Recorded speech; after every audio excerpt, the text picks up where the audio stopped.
Hey, in today's tennis lesson, we're going to go over 3 key mistakes people make on their topspin backhand, how to avoid these mistakes, and how to correct them. So let's get right into today's tennis lesson. Okay, mistake number 1, and see if you can spot it in the comments section. Just play along, see if you can spot it. This is mistake number 1. In fact, I had a guy today send me in a video of his backhand, and this is what he was doing. This keeps a lot of people from getting a good amount of toss on the ball. So tell me, it's gonna be hard to hit the ball like this. Tell me the mistake I'm making. That one went in pretty nice. Didn't really have a lot of spin. Tell me the mistake I'm making when I'm trying to hit a good, consistent topspin backhand. Oh, look at that go out. You can see the inconsistent results. You can see the inconsistent results here. And I'm actually trying to make the ball here. What am I doing wrong? Why is the ball flying out on me? It's getting worse and worse. That's typically how tennis goes too. When you start missing, it just gets worse and worse, and you can't get the ball in, and you're just living a nightmare. What is it? Have you commented below? It's the grip. I call it a weak grip. This is more of an old school grip, and it's very, very hard to generate a lot of topspin here when you're holding the racket like this. You see that? See I'm holding that racket there? Very weak. Look at the wrist. Look at the wrist as I go to impact the ball. I'm kind of like that. All right?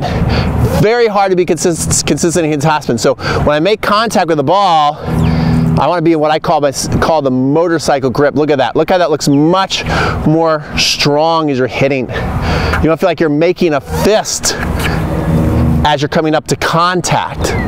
Okay? So the way you want to find it is just hold your racket like this. Pretend that this is a handlebar and put your knuckles on top and spread your fingers apart. Okay? This will be a strong Eastern backhand grip. Knuckles on top of the bevels here. Just get it up there, play around with that. The more the strings naturally kind of face the ground, the easier it's going to be to get topspin, and it should feel very natural. When you go to your contact, you should be looking like that.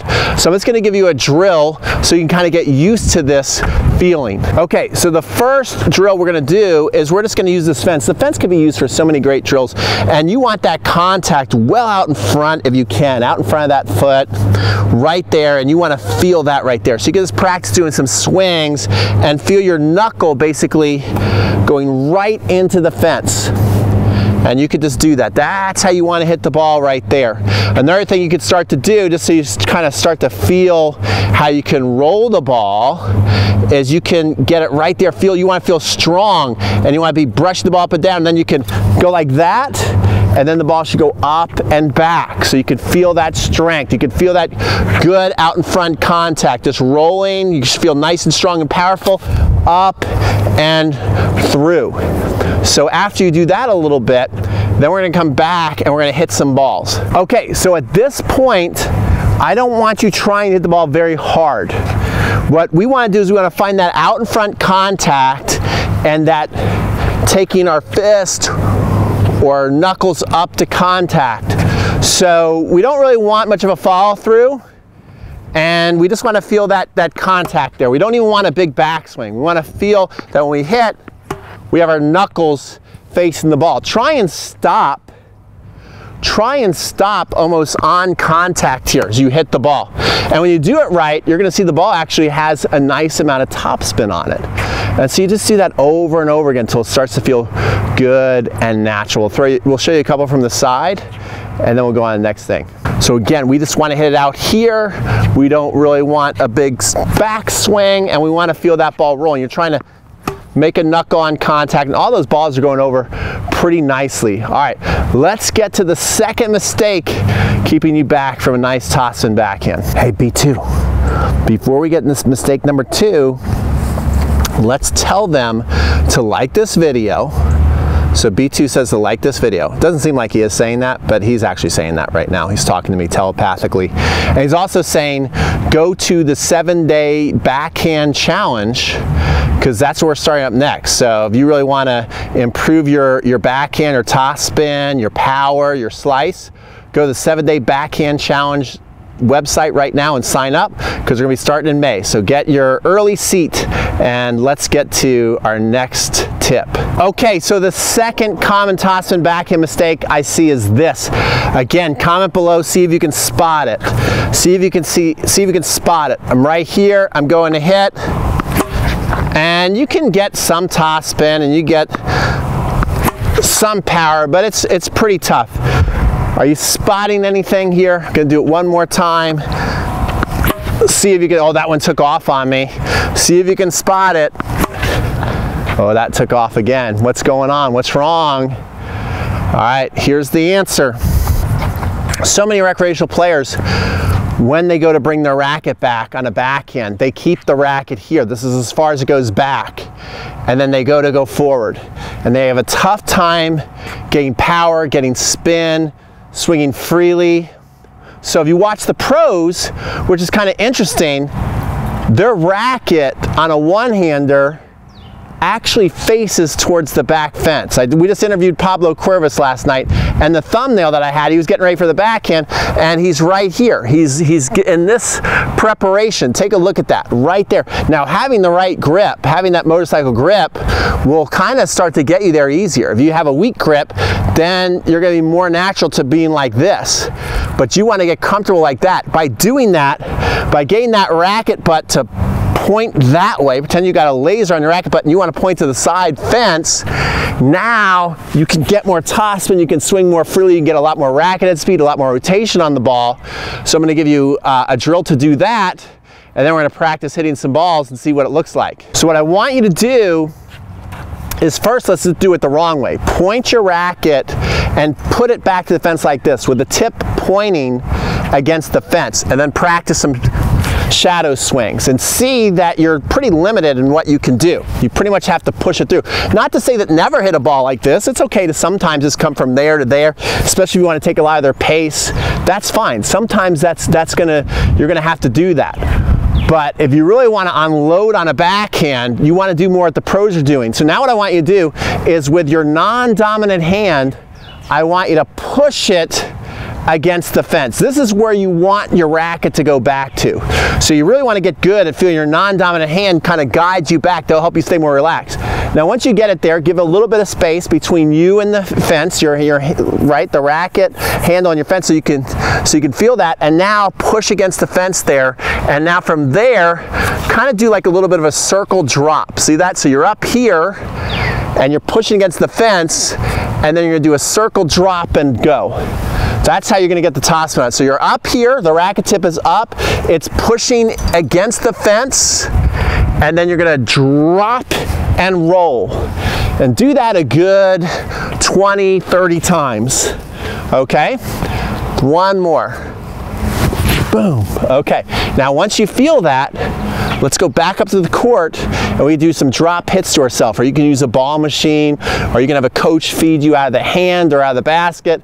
This would be a great drill to do. So what I like when I'm doing hand feeds is to also have the ball in my dominant hand that's going to hit, push the racket strings towards the fence, basically say hello to the fence back there. Then you're going to drop the ball. You let it bounce a couple times. It's hard to put a lot of pressure on yourself if you hit it there and try and hit on one bounce. So you can let the ball bounce 2 or 3 times, and then don't panic and rush back to grab the racket. Grab it nice and calmly, and then do a nice free swing.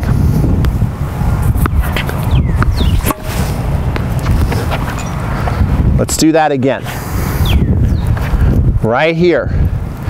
Nice, calm swing.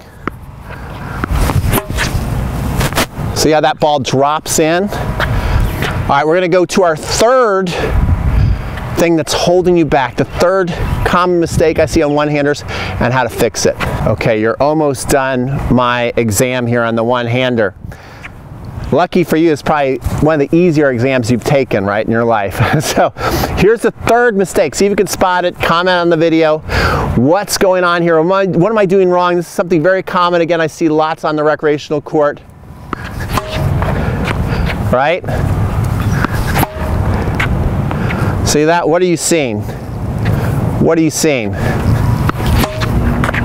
Okay? I'm going to tell you.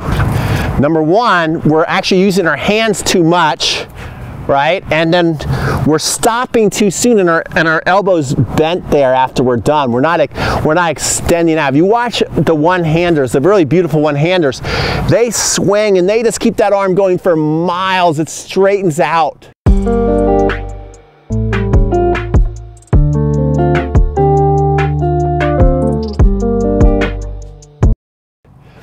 I had an Australian coach, and when I was a junior, I actually had a two-hander, but I watched him give a lot of one-handed backhand lessons. He always talked about air out the armpit. I mean, he wanted his students to reach out as far as they could, really air that out, feel a stretch there, make sure that arm is straight. So if you practice the first two things we did, and then you just let your arm go out, then you can hit some nice one-handers. So I'm gonna get here, I'm gonna get in my motorcycle grip.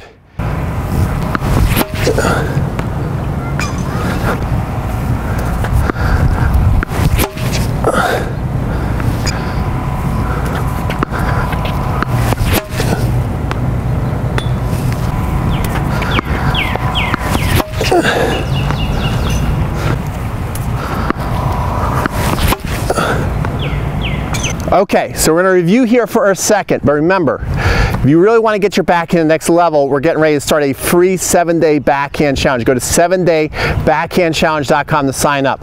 So here's your review. Number one, make sure you get to a strong grip. You want to be basically knuckling up to the ball. That's number one. Number two, make sure when you bring the racket back that the racket butt laser is not shooting out to the net post, but it's shooting to the side fence. Remember the drill, we push against the back fence there, and then we hit. And then the third one is we want to make sure that we're not coming up short and using our hands maybe a little too much and stopping abruptly. We want to make sure that we're hitting, we're knuckling up to the ball, and then we keep going out as long as possible. Do those three things. Bring it to the practice court. Let me know how it goes. Comment below. You go do this drill today. Come back and comment. Let me know how it went for you. And we'll see you guys on the next video. If you like the video, if you want to improve your backhand, if you want to get better at tennis, you should subscribe to this channel because that's what we're all about. And if you love dogs and B2, then you have to subscribe. We'll see you guys on the next video.